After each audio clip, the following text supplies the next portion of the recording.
Ferdinand and Anna Stahl planted a seed in South America that would sprout under the ministry of other missionaries for years to come. In 1909, the Stahls left the United States. They served for many years in both Bolivia and Peru among the indigenous people, establishing schools and churches. They mentored other missionaries like the Fords, a newly married couple in their early 20s who set sail for what would be a lifetime of mission work throughout Central and South America. Meanwhile, in Brazil, Leo and Jesse Hollowell were serving the people along the Amazon River. They spent years in one of the most difficult terrains to reach people. The Hollowells established the mission boats called Lucero, meaning light bearer, which take church services and medical care to villages along the river. Throughout their 30 years of work, it's estimated that 250,000 people were served. To this day, the Hollowells' legacy lives on through the operation of Lucero boats, bringing hope and healing to people. The South American region is home to more than 2.5 million Seventh-day Adventists. Many of these church members minister to their communities in creative ways.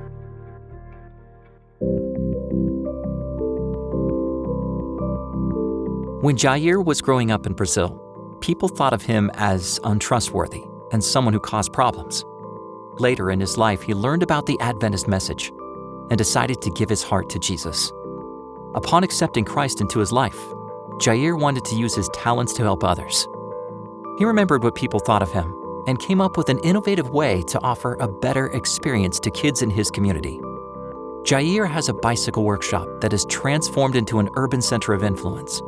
He called the children from the local Adventist church and encouraged them to invite neighborhood friends to ride their bikes. More than 30 children participated. Jair fixed up old bicycles and gave them to the children who didn't have one. They called the activity Friends of the Bike. They started doing this every Sunday, and it became routine to have Bible studies after the bike ride. As a result, 2 children have been baptized, and another 3 are ready to give their hearts to Jesus. Today, the community trusts Jair and knows he has changed. The same people who criticized him in his youth are now sending their children and grandchildren to his bike shop to be part of the program. Jair is just one example of how church members in the South American region are taking total member involvement to heart and enthusiastically spreading a message of hope to the people around them. Please pray for this part of the world and the exciting ways God is working there. Thank you for supporting mission.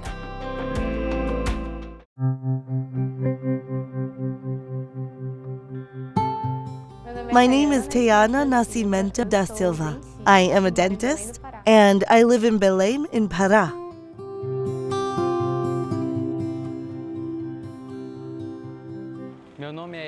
My name is Iris Senna. I'm a physician specializing in family medicine, and I live in Belém, Pará.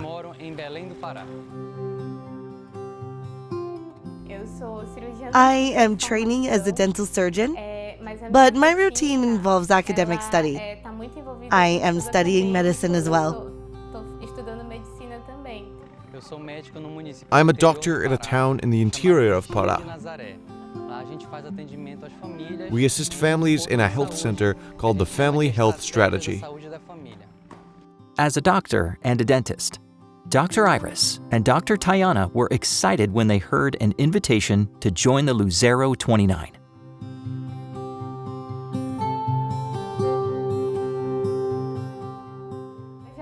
I have seen people sitting in a plastic chair in the middle of the countryside, living in poor conditions, and we did what we could. Sometimes we could only make fluoride applications and essential services. When I arrived on the boat, I almost fell back when I entered and saw the clinic structure. I was so excited. I would make videos and send them to my family. I would say, "Guys, there's a whole office inside the boat." I thought I was going to get here and not find that. A very capable structure for the services. There's a lot of collaboration with donating medicines, with supplies for the work in my area and others. It was very encouraging. Also, the work itself, which is the best of all.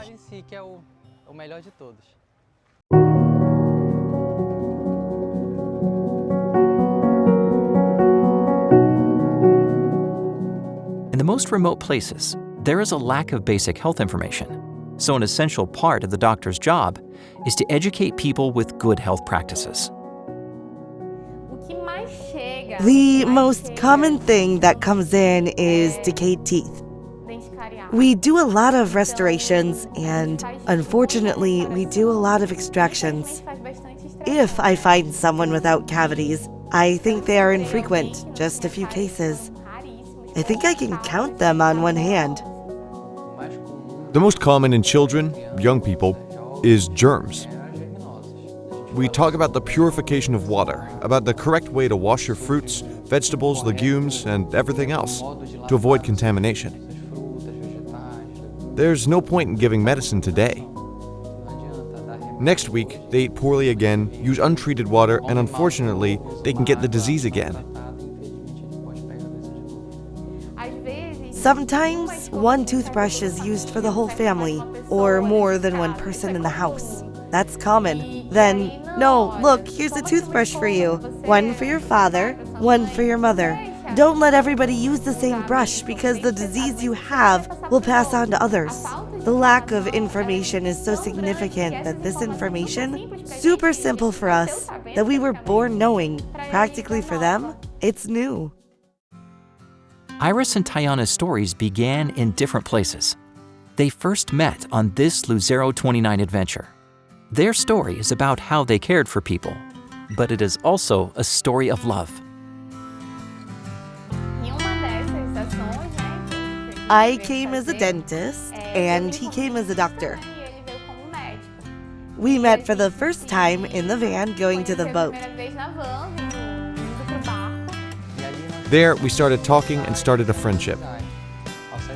When we left, we did academic work with the data from here. The friendship continued until we started dating a few months later.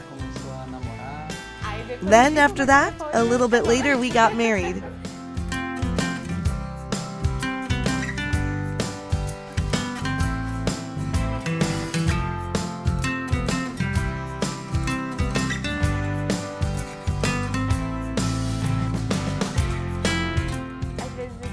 Sometimes I feel like I'm inside a dream.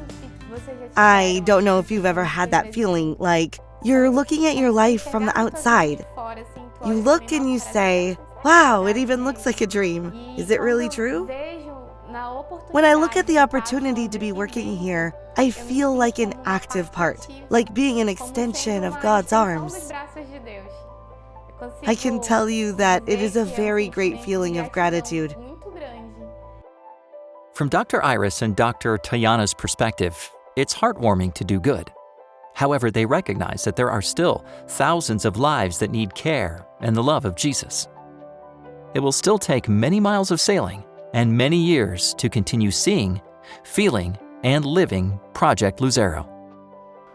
At the end of the day, however, when we lay our head on the pillow, we feel that sense of mission accomplished, of duty fulfilled. To be able to remember that I was able to help someone, that there were people who left here smiling, thanking me because they weren't feeling pain anymore, because they were going to be able to sleep at night. That's the best payoff, I think.